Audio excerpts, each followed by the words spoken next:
तो फिर से एक बार बहुत स्वागत है आपका मेरे चैनल हिंदी रिदम डीटीएस में। और मैं आज हम लोग बात करने वाले हैं रीतिकाल के बारे में। और रीतिकाल के बारे में एक बात मैं बता दूं कि ये हिंदी साहित्य का एक ऐसा काल है जहां पर कविता का मुख्य विषय भी कविता ही था। तो आज हम बात करेंगे इसकी परिस्थितियों के बारे में। अगर हम परिस्थितियों को अच्छे से समझ लेते हैं, परिस्थितियों का अध्ययन हम अच्छे से कर लेते हैं, तो हम अंदाज लगा सकते हैं कि किस प्रकार जो है इसका जो है पूरा जो साहित्य का अपना एक भवन है, रीतिकाल का एक अपना जो दुर्ग है, उसमें क्या क्या विशेषताएं होंगी, क्या क्या प्रवृत्तियां होंगी, इसके बारे में हम अंदाज़ा लगा सकते हैं, कह सकते हैं। तो आइए हम चलते हैं रीतिकाल की प्रमुख परिस्थितियों के बारे में। और किसी भी कालखंड की जो परिस्थितियां होती हैं वो यही 4 परिस्थितियां होती हैं: राजनीतिक परिस्थितियां, सामाजिक परिस्थितियां, आपकी धार्मिक परिस्थितियां और साहित्यिक परिस्थितियां। तो सबसे पहले हम बात करेंगे राजनीतिक परिस्थितियां की। उस समय जो है देश में मुगलों का शासन हुआ करता था, राजतंत्र की व्यवस्था थी। और यह जो कालखंड था 1643 ईस्वी से लेकर 1843 ईस्वी, और विक्रमी संवत में 1700 विक्रमी संवत से 1900 विक्रमी संवत, यानी लगभग 200 सालों का जो है ये समय जो है कालखंड जो है रीतिकाल के नाम से प्रसिद्ध है। रीतिकाल की संज्ञा के नाम से ये जाना जाता है। तो इस रीतिकाल के बारे में हम बात करते हैं राजनीतिक परिस्थितियों की। तो उस समय हम ये देखते हैं कि ये जो समय है, पूरा का पूरा समय अपने आप में एक अभिशाप लेकर आई थी। और वो अभिशाप था विकेंद्रीकरण का, अराजकता का और राजनीतिक अस्थिरता का। राजनीतिक अस्थिरता के कारण जो है यही था कि अकबर के आने के बाद जो सहिष्णुता का प्रदर्शन मुगल सल्तनत में देखने को मिला था, उसका अब पूर्णतया जो है अभाव होने लगा। अकबर की जो कलाप्रियता थी, जो उसकी नैतिकतावादी जो सोच थी, उसका अभाव जो है उसके बाद हमको देखने को मिलता है। और इसके कारण जो है पूरे देश भर में जो है कठोर शासन का उपद्रव देखने को मिलता है। जब शासन कठोर हो जाता है तो प्रजा जो है उपद्रवी हो जाती है, प्रजा अराजक हो जाती है। और किसी भी सत्ता का पतन का कारण, प्रमुख कारण अराजकता ही तो है। तो यहाँ पर हमको देखने को मिलता है कि जब अराजक होने लगते हैं प्रजा, दक्षिण भारत में भरपूर इसका विरोध होने लगता है। शिवाजी और छत्रसाल भी जो है इतिहास में अपना नाम दर्ज करवाने लगते हैं। राजपूताने स्वतंत्र होकर जो है उसका खुले होकर मुखर रूप से उसका विरोध करने लगते हैं मुगलिया सल्तनत का। और तो और मुगल सल्तनत जिस अपने स्तंभ पर, आधार स्तंभ पर खड़ी थी, वह थी उनके सूबेदार। उन्होंने जो सूबेदारी प्रथा का जो एक आरंभ किया था, वो सूबेदार भी जो है अब वो स्वतंत्र रूप से सत्ता का विरोध कर रहे थे और सरकार को जो है स्वीकार ना करके खुद को अपना शासक उस राज्य का बना दिया करते थे। इस कारण से जो है अब जो शासन था वो बहिर्मुखी ना होकर के अंतर्मुखी हो गया। मतलब कहने का मतलब है, जो राजाओं का जो शाहजहां और जहांगीर को अगर हम लोग देख लेते हैं तो हमको पता लगता है कि उनका जो है मन राज्य से बाहर नहीं, राज्य के अंदर, अपने महल के अंदर ज़्यादा रहा करता था। और इस कारण से जो है कला का उत्कर्ष तो देखने को मिलता ही है। साथ ही साथ कह सकते हैं कि उन्होंने अपने पूर्वजों का जो संचित कोष है उसका भी विलासिता में भरपूर प्रयोग किया। और इस कारण से जो है प्रजा में भी हम लोग देखेंगे बाद आगे चल करके कि 2 वर्ग बन जाता है, शोषक और शोषित वर्ग।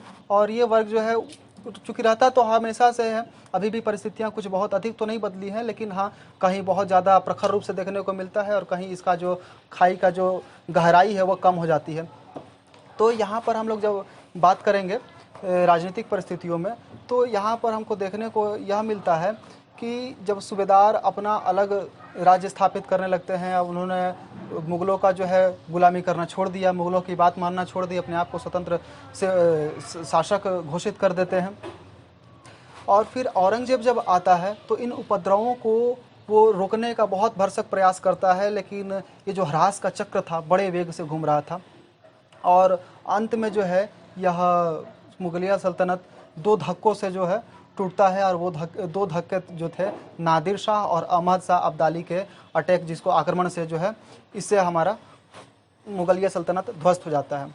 लेकिन औरंगजेब जो है वो सहिष्णु नहीं था, वो जो है बहुत कठोर नियमों को मानने वाला था। और कला के प्रति जो उसका जो शुष्क हृदय था, उसने कला को ही नहीं अपने सल्तनत की जो शांति थी उसको भी बहुत तरह से जो है भंग कर दिया, ध्वस्त कर दिया। और किसी को भी उसका जो है चाबुक बर्दाश्त नहीं होता था। इस कारण यह भी एक बहुत बड़ा कारण था कि मुग़ल सल्तनत का पराजय हो गया। मुगल सल्तनत जो है बुरी तरह से अब अपना आप सिमटने लगी, ध्वस्त होने लगी। जितने वेग से उसने जो है पूरे भारत पर अपना परचम लहराया था, उतने ही शीघ्र जो है उसका जो विनाश का चक्र है वो भी उसको सामने देखने को मिलता है और उसका अंत हो जाता है। आगे बात करेंगे हम धार्मिक परिस्थितियों के बारे में। तो राजनीतिक परिस्थितियों के बाद अब हम चलते हैं सामाजिक परिस्थितियों के बारे में। तो सामाजिक परिस्थितियां जो है, पहले ही हमने कहा कि जब राजनीति जो है, जब हमारा राजतंत्र जो है भोग विलासिता में डूब गया, तो हमारा जो समाज भी दो वर्गों में बढ़ जाएगा। एक होगा शोषित वर्ग और एक होगा शोषक वर्ग। तो अब एक बात यह रह जाती है, एक बड़ी बात यह है कि आप सोचिए कि अगर राजतंत्र में जो है, अगर राजा भोग विलास कर रहा है, विभिन्न प्रकार के जो है भवन निर्माण कराए जा रहे हैं, मनोरंजन के नए नए साधन खोजे जा रहे हैं, है ना।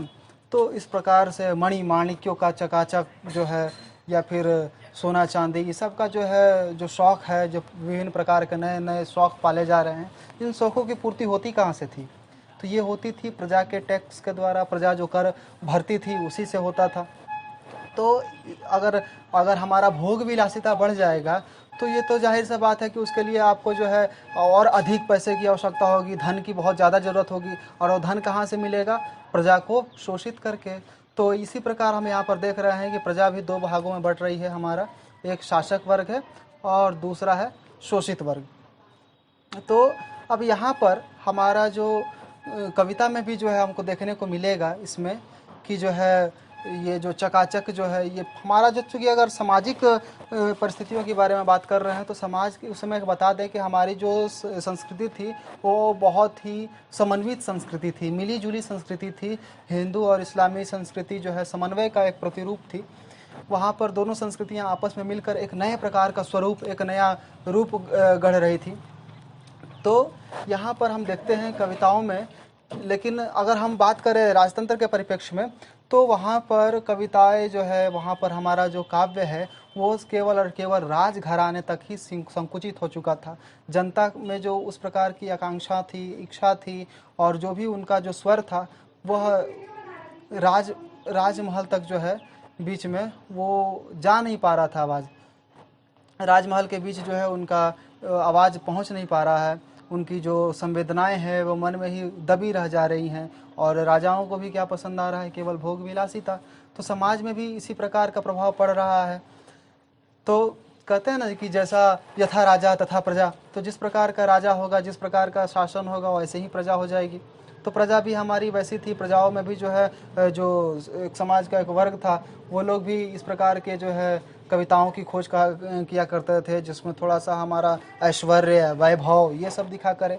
लेकिन एक बात ऐसा भी है कि कुछ जो जनता शोषित थी, जिनके पास कुछ था नहीं, सब कुछ मेरा चला गया, लुट गया, तो वो अब एक प्रकार का अपना दिखा सकते थे कि हम सहज हैं, एकदम हम इन सब से दूर हैं, परे हैं। लेकिन एक बात यह भी है कि निर्धनों का कैसा जो है ऐश्वर्य, निर्धनों का कैसा त्याग का महत्व उनका नहीं रह जाता है। क्योंकि उनकी जिसके पास कुछ है ही नहीं, उसके त्याग का महत्व भी क्या रहेगा? वो यदि कहे कि मैंने त्याग किया तो क्या त्याग किया? तो इस प्रकार सामाजिक स्थिति कुछ इस तरह से बन चुकी थी कि शोषित वर्ग जो है वो निरंतर और ज़्यादा प्रताड़ित की जा रही थी, और शोषक जो वर्ग था वो निरंतर जो है उनका शोषण किए जा रहा था। और हमारी जो कविता थी वो जनता का आवाज़ ना बनकर जो है राजमहल का जो है स्वर बनकर रह गया था, राजमहल का जो है सब मधुर संगीत बन करके रह गया था। उससे अधिक हमारी कविता जो है वहाँ से आगे बढ़ नहीं पा रही थी। और कुछ नीति का पुट लेकर जो है कुछ बहुत, और जो भक्ति भी रह गया था, वो भक्ति भी उसमें भावना भक्ति की नहीं थी। उसमें भावना भी हम आगे देखेंगे, उसमें जो भावना आती है वो भावना भी किस तरह की होती है। तो उसमें हमको कविता का जो है श्रेष्ठता को सिद्ध करना है। हमको जो है कि सिर्फ हमको एक पात्र चाहिए, जैसे राधा कृष्ण का पात्र इसमें बहुत ज़्यादा आएगा। तो राधा कृष्ण जो है यहाँ पर भक्ति के लिए नहीं आए हैं, यहाँ पर राधा कृष्ण जो है एक नायक और नायिका के रूप में, पात्र के रूप में आते हैं। तो इस प्रकार जो है सामाजिक स्थितियों को हम देखते हैं, सामाजिक परिस्थितियों को देखते हैं। तो इस प्रकार से हम कह सकते हैं कि जिस प्रकार का इस समाज में आप हम सोच सकते हैं कि कविता कैसी होगी, कैसी रची जा सकती है। अब हम लोग बात करते हैं धार्मिक परिस्थितियों के बारे में।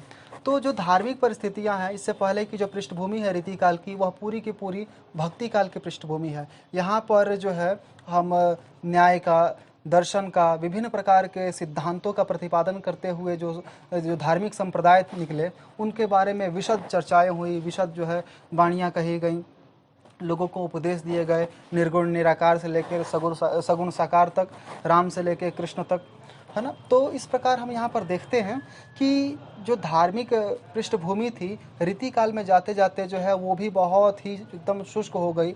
और जो धर्म का एक छत्र, एक दीप को जो है उन लोगों को बल देना था, जहाँ पर जो धर्म के, वहाँ पर जो अपने धर्म गुरु थे या फिर जिनके हाथ में धर्म की बागडोर थी, जो महंत थे, जो संत थे, जो साधु सन्यासी थे, जिनको अपने सिद्धांत का प्रतिपादन करना था, उन लोगों को चाहिए था कि अपने एक ही धर्म का जो है सब कोई साथ मिलकर जो है उसी दीपक को जो है और तेल डालकर जो है उसको ज्वलंत बनाए रखे, उसको दीप्त बनाए रखे। लेकिन उन लोगों ने जो है क्या किया कि अपना अपना अलग अलग एक मार्ग निकालते चले गए।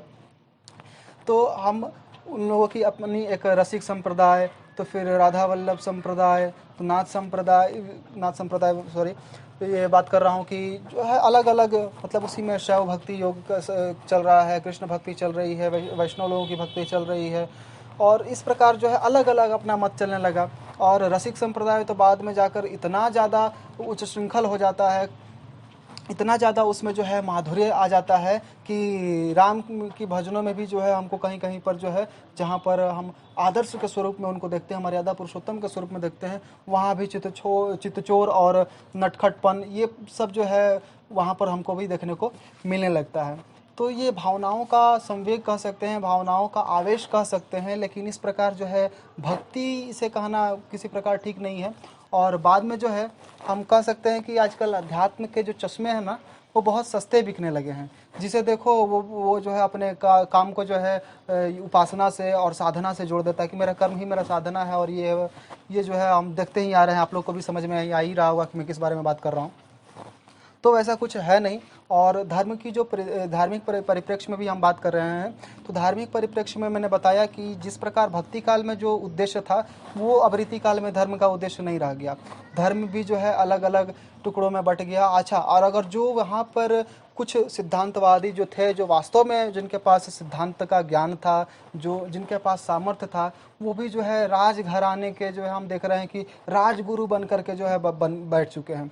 वो उनको जो है वहाँ पर एक तरह से कैसे कहें कि हम लोग सलाहकार, मंत्री, वेतन, तनख्वाह मिलने वाले जो है, तनख्वाह पाने वाले एक सरकारी और समझ लें कि सरकारी मंत्री की तरह हो चुके हैं, जिनका जो है सिर्फ धर्म का ये कर्मकांड करा देना है, कर्मकांड के बारे में कुछ बहुत राजा को सलाह दे देनी है, बस यही उनका वहाँ पर धर्म का संकुचित घेरा कुछ ऐसा हो चुका था।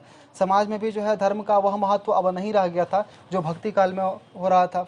तो इस प्रकार जो है धर्म से कहें तो धर्म जो है नाम मात्र का ही रह गया था, क्योंकि वहाँ उस प्रकार का उद्देश्य, जिस प्रकार भक्ति काल के बाद धर्म का जो उत्कर्ष और ऊपर की ओर जाना चाहिए था, वो एकदम सरसराते हुए एकदम चोटी से नीचे की ओर लुढ़कने लगा।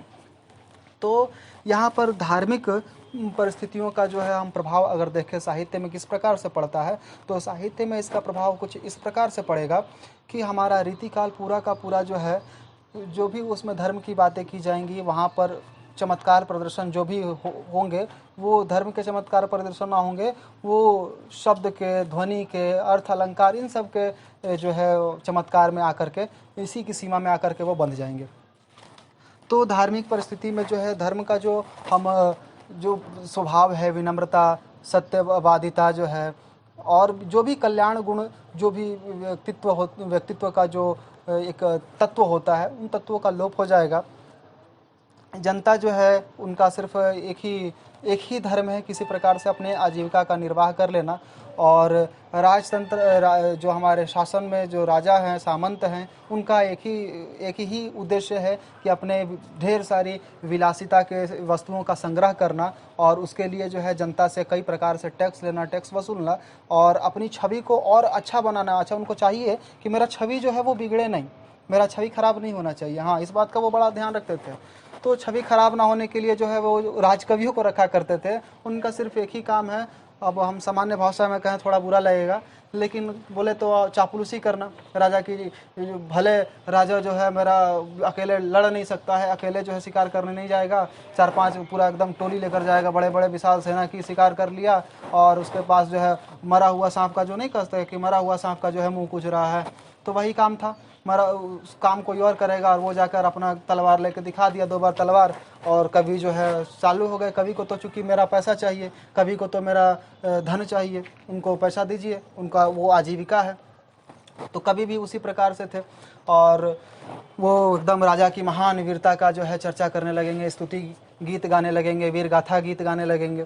तो इस प्रकार जो है चल रहा था। चूँकि हम बात कर रहे थे धार्मिक परिस्थिति की, ये जो है ना आपस में इस तरह से माला की तरह पिरोई हुई है कि बात करते करते धार्मिक से राजनीतिक भी चले गए। इसलिए आप लोगों को उतना दिक्कत नहीं होगा, मैं समझता हूँ कि आप लोगों को और सरल ही होगा, आसान ही होगा समझने में। और हाँ, किताब की जो भी भाषा है, किताब की जो शैली है, वो बेकार है, व्यर्थ है। क्यों? क्योंकि किताब की शैली से आपको कुछ ज्ञान नहीं होने वाला है। आप जिस भाषा में समझेंगे, किताब की शैली वो भाषा नहीं कहती है। हमारी भाषा हमेशा 2 प्रकार की होती है। एक होती है जो हमारी व्यवहारिक भाषा, जिस भाषा में हम आपसे बात कर रहे हैं वो हमारी व्यवहारिक भाषा है।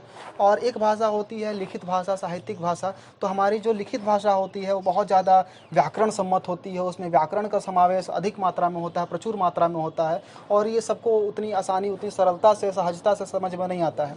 जिस तरह से अभी हम जो बात कर रहे हैं, हम लोग जो है हम समझाने का क्रम में इस तरह से बात कर रहे हैं, ऐसा नहीं लग रहा है कि हम जो है किसी किताब को पढ़ करके जो है आपको समझा रहे हैं, सुना रहे हैं, वैसा नहीं है। हम आपको जो है बात करने का क्रम में आपको हम समझा रहे हैं, ताकि वो आपको अच्छे से समझ में आ जाए। किताब में जब आप इस वीडियो को देखिएगा, इसको अच्छे से सुनिएगा, समझिएगा, और अगर आप किताब पढ़ने की कोशिश कीजिएगा तो आपका जो है आपको लगेगा कि मैंने जो है ये सब तो पहले जाना हुआ है। एकदम दर्पण की तरह जो है एकदम चकचक आपको दिखाई देना शुरू हो जाएगा। और हमारा उद्देश्य भी यही है कि सिर्फ यह नहीं है कि हम अपने वीडियो को जो है आपको दिखाकर आपको किताबों से अलग कर दें, बल्कि मेरा उद्देश्य यह है कि आपको इतनी रोचकता इसमें लगे, इतना जो है आपको इंटरेस्ट इसमें आए कि आप किताबों को बाकायदा खोजें, ढूंढें, निकालें और पढ़ें। तो अब एक साहित्यिक प्रवृत्ति जो है हमारा बच जाता है। तो साहित्यिक प्रवृत्ति के बारे में हम चर्चा करेंगे कि उस समय की मेरी जो साहित्यिक प्रवृत्तियाँ थी, जो परिस्थितियाँ थी, वो कैसी हो चुकी थी। साहित्य का उद्देश्य जो है अब केवल और केवल जो है बिल्कुल आदिकाल की तरह जो है राजाओं की चापलूसी करना हो गया था। राजाओं का जो है एकदम चापलूसी, आदिकाल में तो बहुत कुछ ठीक भी था, रीतिकाल में तो एकदम कोरा चमत्कारवाद था, कोरा चमत्कारवाद। यहाँ पर हम कह सकते हैं कि राजा का जो है अतिशयोक्तिपूर्वक वर्णन जितना आपको आदिकाल में मिलेगा, उससे कहीं बढ़ चढ़ कर जो है आपको रीतिकाल में इसके बारे में देखने को मिल सकता है, मिलेगा ही मिलेगा। तो रीतिकाल की जो साहित्यिक परिस्थितियाँ थी, लोग साहित्य में जो है अपना एक रोजगार की तरह जो है उसको देखने लगे थे, अपना एक पेशा समझ लिए थे, और जीवन जीने का ये जो है एक सहारा हमारा बन चुका था। कवि जो है उसका यह मूल उद्देश्य यही होता था कि किसी तरह से जो है वो किसी राज दरबार में जो है उसको एक स्थान मिल जाए, एक जगह मिल जाए, जहाँ पर वो राजा और रानी की जो है बहुत अच्छी अच्छी कविताओं द्वारा उनका स्तुति लिखे, उनके बारे, उनके जो अच्छी अच्छी बातें हैं उनको और बढ़ा चढ़ा कर जो है लिखे, और जो बुरी बातें हैं उनको भी जो है किसी तरह से जो है अच्छा बनाकर वहाँ पर दिखाया जाए, एकदम एक आदर्श की तरह जो है ठहराया जाए, और उसमें जो है एकदम चकाचौंध की जो है पूरा एकदम भरमार हो, उनके जो है एकदम नक्शी का वर्णन होना चाहिए। इस प्रकार की कई चीज़ मिलेंगे आपको, जिसमें नायक भेद, नायिका भेद, इन सब से जो है एकदम लवरेज करके जो है एक प्रकार का जो है मूल प्रवृत्ति आपका निकल कर आता है, वो साहित्यिक परिस्थिति में हमको देखने को मिलता है। तो इसमें भी हम देखेंगे कि ये भी कहाँ तक देखने को मिलेगा आपको, तो ये औरंगजेब से पहले तक है।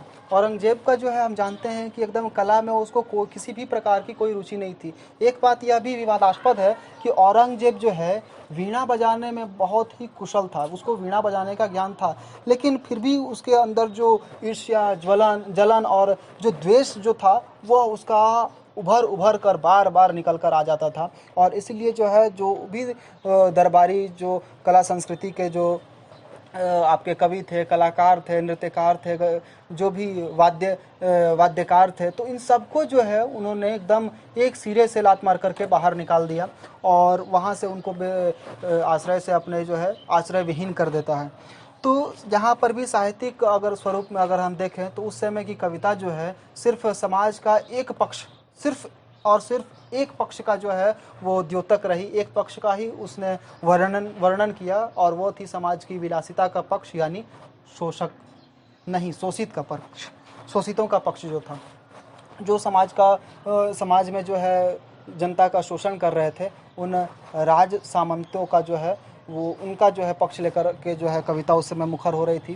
क्योंकि कवि को ये पता होता है, कवि जो है वो बहुत ही समाज का एक दुर्लभ मणि है, एक दुर्लभ रत्न है। कभी कोई भी बुरा नहीं होता है, कभी कोई भी गलत नहीं होता है, बुरा नहीं होता है, और उसका मनसा जो है वो बुरा नहीं होता है। वो तो सिर्फ अपने जीवन जीने के लिए, उसको जीवन यापन करने के लिए जो है एक सहारे की आवश्यकता थी, जिसके लिए उसे राज दरबार में जाना पड़ता था। और राज दरबार की कसौटी भी क्या कसौटी थी भैया, कि आप मेरी अच्छी बातें लिखेंगे तो ही हम रखेंगे। सामान्य सा बात है, अगर हम लोग भी वहाँ पर राजा होते तो क्या चाहते कि मेरा जो कवि होगा, जो मेरे जिसको हम पैसा दे रहे हैं कविता करने के लिए, जो मेरे ही पैसे से कविता रचेगा, वो क्या हम भी ये कल्पना नहीं करेंगे, या फिर हमारी भी इच्छा यही होगी कि अगर वो कविता रचे तो उसमें हमारा केवल तारीफ हो, अगर बुराई करेगा तो हम ही उसको नहीं रखेंगे। तो हम उन राजाओं को भी नहीं कर सकते हैं, उनकी तो प्रवृत्ति ही वही बन चुकी थी, क्योंकि उन्होंने विलासिता को ही अपना जीवन का अंग माना था। राजा मतलब विलासितापूर्ण जीवन और शोषकों पर अत्याचार, अपना विलास का बहुत अधिक जो है सामग्री को एकत्रित करना, एकदम एक संकुचित घेरा बन चुका था। और उसी में उसको जो है अपना मनोरंजन भी करना है, उसी में आपको जो है अपना शासन भी चलाना है। तो उसमें ऐसी नहीं है, इसमें भी रीतिकाल में भी जो है बहुत सारी जो है अलग अलग विधाओं भी निकल कर आई हैं। प्रमुख रूप से जो है गद्य की विधा तो नहीं थी, पद्यात्मक विधा ही थी, लेकिन इसमें भी जो है अलग अलग प्रवृत्तियाँ, जैसे कुछ आपको भक्ति के भी जो है संपुट मिल जाएंगे, कुछ नीति के मिलेंगे दोहे, कुछ जो है दर्शन वगैरह पर भी आपको मिल जाएंगे। और रीति निरूपण की जो पद्धति है, लक्षण ग्रंथों की जो प्रवृत्ति है, और लक्ष्य ग्रंथों की जो है का जो प्रणयन है, वो भी भरपूर मात्रा में हमको रीतिकाल में देखने को मिलता है। और वास्तव में यदि हम कहें कि कविता ये जहाँ पर जो है कवियों का जो उद्देश्य था, वो कविता करने का ही नहीं था, कविता को के जो आंतरिक पक्ष हैं, जो उसका जो है नहीं आंतरिक पक्ष से अधिक जो है उसका जो बाह्य पक्ष है, यानी कविता का बाह्य पक्ष है, उसका अलंकार, उसका रस निरूपण, उसका जो है ध्वनि, उसके शब्द संयोजन, इस प्रकार उसके छंद, यही जो है कविता के बहिरंग पक्ष है। और आंतरिक पक्ष जो वेदना, जो संवेदना, जो भावनाएं, जो भावनाएं हैं, वे सब आंतरिक पक्ष हैं। तो आंतरिक पक्षों का जो है यहाँ पर वर्णन आपको कम मिलेगा, और कविता का उद्देश्य, कविता के बाहरी पक्ष जो है, बाह्य पक्ष है, उनका अधिक वर्चस्व यहाँ पर देखने को मिलता है। कवि जो है उसी के जो अपना काव्य शास्त्र का, जो हम कह सकते हैं सामान्य रूप में, सामान्य भाषा में, कि काव्य शास्त्र का जो नियम बनाए गए हैं उन्हीं का प्रतिपादन करना था। और वो प्रतिपादन ऐसा था कि उनमें मौलिक रचनाएं नहीं थी, मौलिक प्रतिपादन नहीं था, जो हमारे आचार्य वामन हो गए, दंडी हो गए, उद्भट हो गए, यानी संस्कृत के जो पुराने काव्य शास्त्री हो गए, या फिर काव्य शास्त्र के जो ज्ञाता विद्वान हो गए, उन्हीं के बातों का जो है एक रूप से कहें तो मूलानुवाद किया उन्होंने, उनके मूल रूप का ही अनुवाद कर दिया। ब्रजभाषा ही चूँकि उस समय बहुत अधिक प्रचलित थी, तो ब्रजभाषा का ही वहाँ पर प्रयोग किया गया है। और ब्रजभाषा चूँकि हम लोग जानते ही हैं कि संयोगात्मक भाषा है, यहाँ पर विभक्तियाँ जो हैं संयोगात्मक होती हैं, और इसीलिए भाषा में एक विशेष प्रकार जो है अपना ही एक मधुरता है, एक मिठास है। इस कारण से जो है आपको सुनने में रीतिकाल की कविताएँ बहुत अच्छी लगेंगी, सुंदर लगेंगी, लेकिन कविताओं का जो मूल उद्देश्य है, वो जनता के एक बहुत बड़ी विशाल जनता का जो है हृदय का जो है बात को रखना, हृदय की जो है उनकी जो भावनाएं हैं उनका ही प्रतिपादन करना ही साहित्य का उद्देश्य हुआ करता है।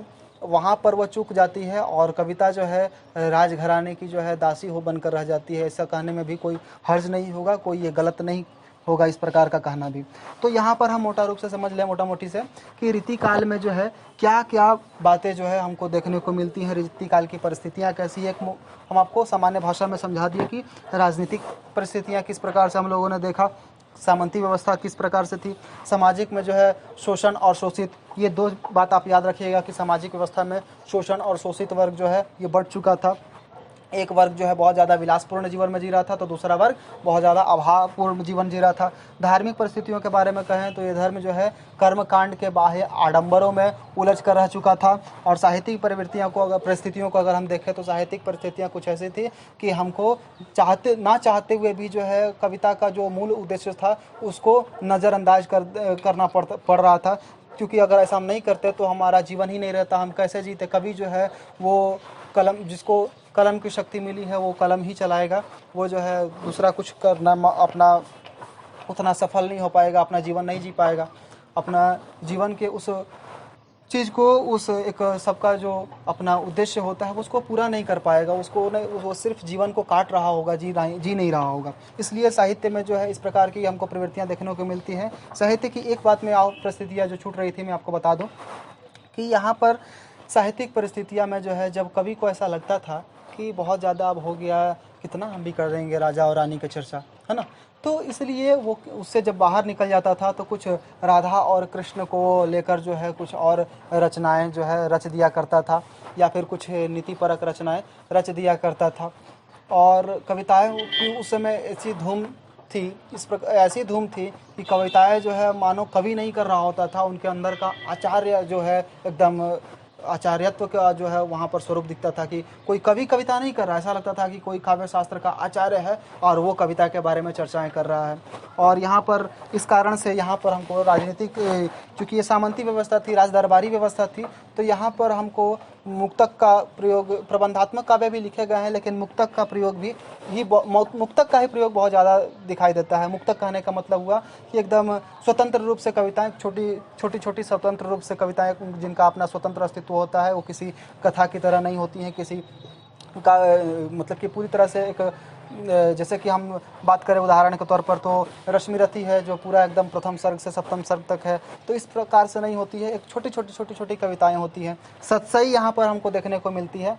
तो हम कह सकते हैं कि रीतिकाल के बारे में हम उसकी परिस्थितियों के बारे में समझ गए हैं और अधिक आपको जानकारी आपको मिल सकती है और अधिक आपकी जो है जिज्ञासाएं समाप्त हो सकती हैं, आपकी जिज्ञासाएं शांत हो सकती हैं। और वो तब होगा जब आप मूल पाठ्य को पढ़ेंगे, अपनी पुस्तक को पढ़ेंगे। तो यहाँ पर आप वीडियो को समझिए, बात को समझिए और उसके बाद आप किताब को पढ़िए। आपको बिल्कुल भी ऐसा नहीं लगेगा कि जो है आपने रीतिकाल के बारे में नहीं जानते हैं। आप रीतिकाल के बारे में आप पाएंगे कि आप कितना अधिक जानते हैं और किताब की भाषा आपको अब कितनी सरल लगेगी इस वीडियो देखने के बाद। और एक बात और कि अब हम बतला देते हैं कि अब हमारे जो वीडियो है वो आपको लगातार मिलते रहेंगे, तो इसलिए जो है अगर आपको इस पर नई जानकारियों के साथ अगर जुड़े रहना चाहते हैं तो वही ब्लॉगर वाली बात कि हमारे चैनल को सब्सक्राइब करें और बेल आइकन को प्रेस कर दें ताकि आपको नोटिफिकेशन जो है हमारे नए वीडियो का मिलते रहेगा।